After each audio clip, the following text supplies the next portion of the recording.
साथियों, हमारे धार्मिक और सामाजिक संस्थानों द्वारा शिक्षा, चिकित्सा से जुड़ी जिम्मेदारियों के निर्वहन की ये व्यवस्था एक तरह से पुराने समय का पीपीपी मॉडल ही है।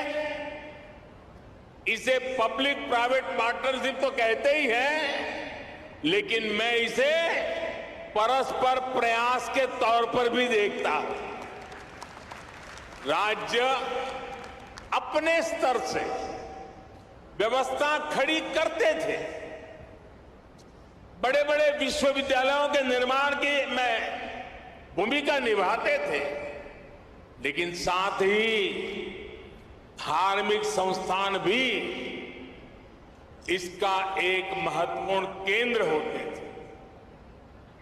आज देश भी ये कोशिश कर रहा है कि सरकारें पूरी निष्ठा और ईमानदारी से मिशन मोड में देश के स्वास्थ्य और शिक्षा क्षेत्र का कायाकल्प करें। इसके लिए सामाजिक संस्थाओं को भी प्रोत्साहन दिया जा रहा है। प्राइवेट सेक्टर के साथ पार्टनरशिप करके प्रभावी पीपीपी मॉडल तैयार हो रहा है। मैं इस मंच से आह्वान करता हूं, अमृता हॉस्पिटल का ये प्रकल्प देश के दूसरे सभी संस्थाओं के लिए भी एक आदर्श बनेगा, आदर्श बन के उभरेगा। हमारे कई दूसरे धार्मिक संस्थान इस तरह के इंस्टीट्यूट चला भी रहे, कई संकल्पों पर काम कर रहे हैं। हमारे प्राइवेट सेक्टर पीपीपी मॉडल के साथ साथ स्पिरिचुअल प्राइवेट पार्टनरशिप की वो भी आगे बढ़ा सकते हैं। ऐसी संस्थाओं का संसाधन उपलब्ध करवाकर उनकी मदद कर सकते हैं।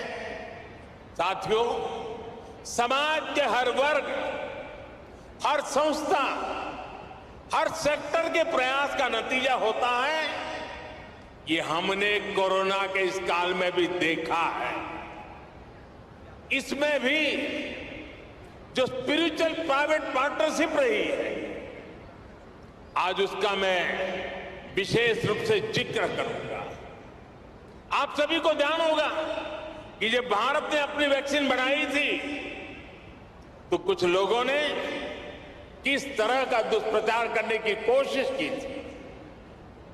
इस दुष्प्रचार की वजह से समाज में कई तरह की अफवाहें फैलने लगी, लेकिन जब समाज के धर्मगुरु, आध्यात्मिक गुरु एक साथ आए, उन्होंने लोगों को अफवाहों पर ध्यान न देने को कहा और उसका तुरंत असर भी हुआ।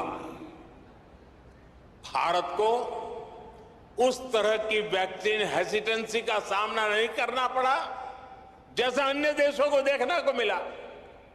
आज सबका प्रयास की यही भावना है जिसकी वजह से भारत दुनिया का सबसे बड़ा वैक्सीनेशन कार्यक्रम सफलतापूर्वक चला पाया।